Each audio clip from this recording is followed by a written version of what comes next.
Hello friends, welcome to my channel. எல்லோரும் எப்படி இருக்கீங்க? எல்லோரும் நல்லா இருக்கீங்கன்னு நான் நம்புகிறேன். இன்றைக்கி வீடியோவில் வந்து சிங்கப்பூரில் இருக்கிற என்னுடைய ஹோம் டூர் தான் பார்க்க போகிறீங்க.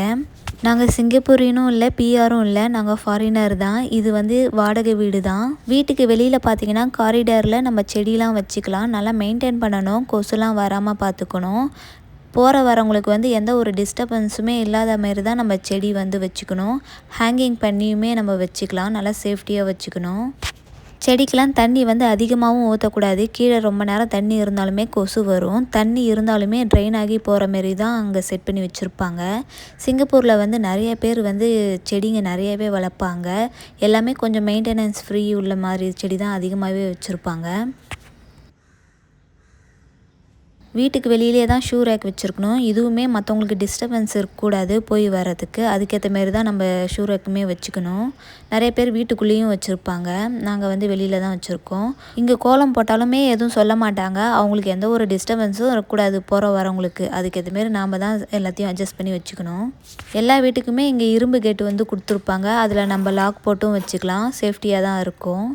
சிங்கப்பூர்லலாம் வீட்டில் பார்த்தீங்கன்னா நம்ம சாவி போட்டு லாக் பண்ணாமல் மறந்துட்டு போனால் கூட ஒரு பயமும் இல்லைங்க. அவ்வளோ சேஃபாக இருக்கும். யாருமே வரமாட்டாங்க. இங்கே கொரியருமே வந்துச்சுன்னா வெளியிலே வந்து வச்சுட்டு போவாங்க. யாருமே எடுத்துகிட்டு போக மாட்டாங்க. ஒரு ஃபுல் டே வெளியில் இருந்தாலுமே அது அப்படியே தான் இருக்கும். இதுதான் ஹால் வந்து நல்லா பெருசாகவே தான் இருக்கும். சிங்கப்பூரில் வாடகை வீடுனாலே எல்லா ஃபர்னிச்சரும் சேர்த்து தான் கொடுப்பாங்க. AC, fridge, washing machine, TV, சோஃபான்னு சொல்லிட்டு எல்லாமே தான் இருக்கும். சமைக்கிற பொருள் மட்டும்தான் நம்ம வாங்கிட்டு போகிற மாதிரி இருக்கும். இந்த 2 ரூமுமே பார்த்திங்கன்னா காமன் பெட்ரூம். நடுவில் இருக்கிறது வந்து ஸ்டோர் ரூம். இது வந்து மாஸ்டர் பெட்ரூம். நாங்கள் வந்து ஸ்டே பண்ணிகிட்டு இருக்கோம். இந்த ரூமில் பார்த்திங்கன்னா அட்டாச்சாக வந்து வார்ட்ரூப்புமே வரும். நல்லா பெருசாக தான் இருக்கும். பாத்ரூமே அட்டாச்சு தான். இந்த வீடு பார்த்திங்கன்னா 4 பெட்ரூம் யூனிட். 4 பெட்ரூம் யூனிட்னா 4 பெட்ரூம் இருக்குன்னு இல்லை, 3 பெட்ரூம் ஒரு ஹால். சிங்கப்பூரில் பார்த்தீங்கன்னா ஹாலுமே ஒரு பெட்ரூம்ன்ற மாரி தான் கணக்கு சொல்லுவாங்க. வீட்டில் வந்து நாங்கள் தனியாலாம் இல்லை, ஷேரிங்கில் தான் இருக்கோம். ஏன்னா சிங்கப்பூரில் வந்து ரெண்டல்லாம் பார்த்திங்கன்னா ரொம்பவே காஸ்ட்லியாக இருக்கும். இந்த வீட்டோட ரெண்டல் பார்த்திங்கன்னா $3,500. அதனால் எங்களால் மட்டும் தனியாலாம் இந்த வீட்டுக்கு ரெண்ட்டு கொடுக்க முடியாது. அதனால் நாங்கள் ஷேரிங்கில் இருக்கிறோம். நானும் ஹஸ்பண்ட், கிட்ஸ் வந்து மாஸ்டர் பெட்ரூமில் இருக்கிறோம். மீதி 2 காமன் ரூமில் வந்து பேச்சுலர்ஸ் ஸ்டே பண்ணியிருக்காங்க. அதனால் நாங்கள் வந்து ரெண்டல் வந்து அப்படியே ஷேர் பண்ணிப்போம். மாஸ்டர் பெட்ரூமில் இருக்கிறதுனால நாங்கள் கொஞ்சம் எக்ஸ்ட்ரா பே பண்ணுவோம். இங்கே வந்து பியூபி, கரண்ட் பில், ஒய்ஃபை, கேஸு இங்கே எல்லாமே வந்து ஷேரிங் தான். என் பசங்களுக்குமே அதில் ஒரு பங்காக தான் நாங்கள் டிவைட் பண்ணுறோம். ஒரு சில வீட்டிலலாம் கிட்ஸ் எல்லாம் கணக்கு எடுத்துக்க மாட்டாங்க. ஆனால் நாங்கள் எங்கள் பசங்களுக்குமே அதில் ஒரு ஷேரிங் போட்டுக்கிறோம்.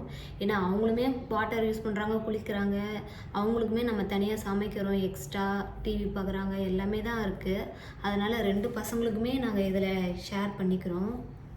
இதுதான் பூஜை ரூம். ஏற்கனவே இருந்தவங்க வந்து இந்த இடத்துல தான் சாமி ரூமாக வச்சுருந்தாங்க. சரி, நாங்களுமே இதையே வச்சுக்கிட்டோம். ஏன்னா இது கொஞ்சம் கன்வீனியண்ட்டாக இருக்குது.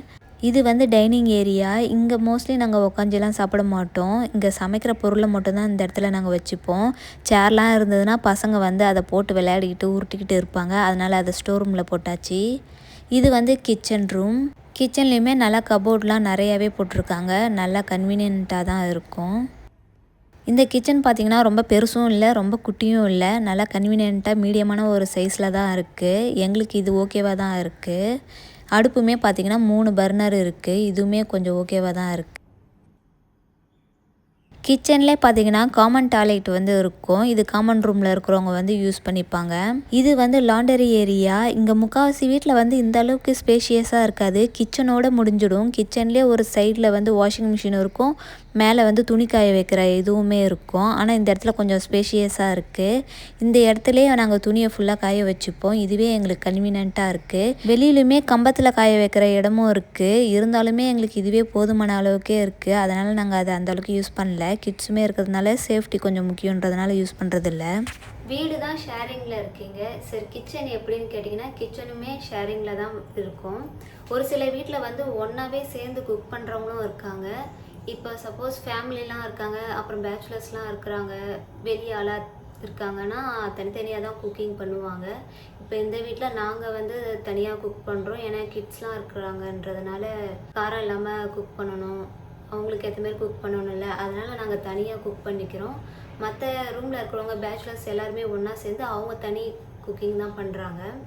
எங்களோட திங்ஸ் தனியாக, அவங்க திங்ஸ் தனியாக சொல்லிட்டு ஷேர் பண்ணி வச்சுருக்கோம்.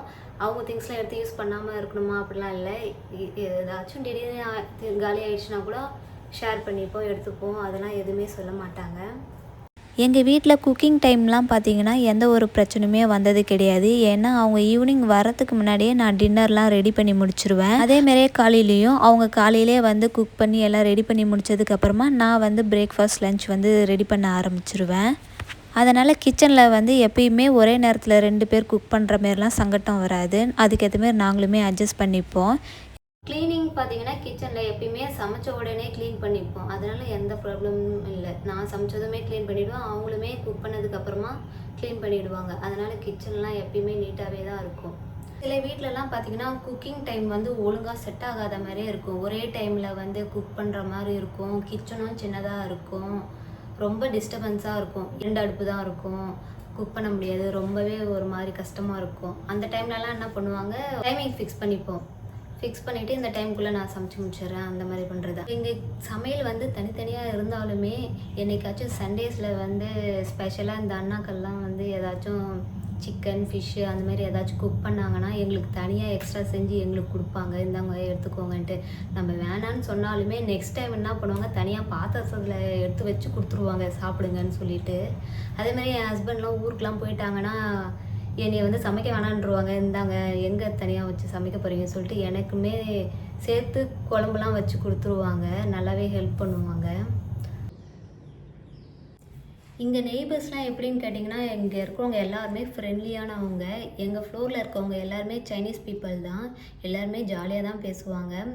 என்ன ரொம்ப பேச மாட்டாங்க. எப்போயாச்சும் பார்த்தாங்கன்னா ஹாய் அதுமாதிரி சொல்லுவாங்க. ஃபெஸ்டிவல் டைம்னா அவங்க ஸ்நாக்ஸு, ஸ்வீட்டு அந்தமாரிலாம் கொடுப்பாங்க. நாங்களுமே தீபாவளி, பொங்கல்லாம் கொடுப்போம். விஷ் பண்ணுவாங்க. சைனீஸ் நியூ இயர்க்கெலாம் செலிப்ரேட் பண்ணுவாங்க. எங்களையும் இன்வைட் பண்ணுவாங்க. அந்த அளவுக்கு நல்லா ஃப்ரெண்ட்லியாக தான் பேசுவாங்க. ஓகே ஃப்ரெண்ட்ஸ், இந்த வீடியோ பார்த்து என்ஜாய் பண்ணியிருப்பீங்கன்னு நான் நம்புகிறேன். அடுத்த வீடியோவில் பார்ப்போம். டாட்டா பாய்.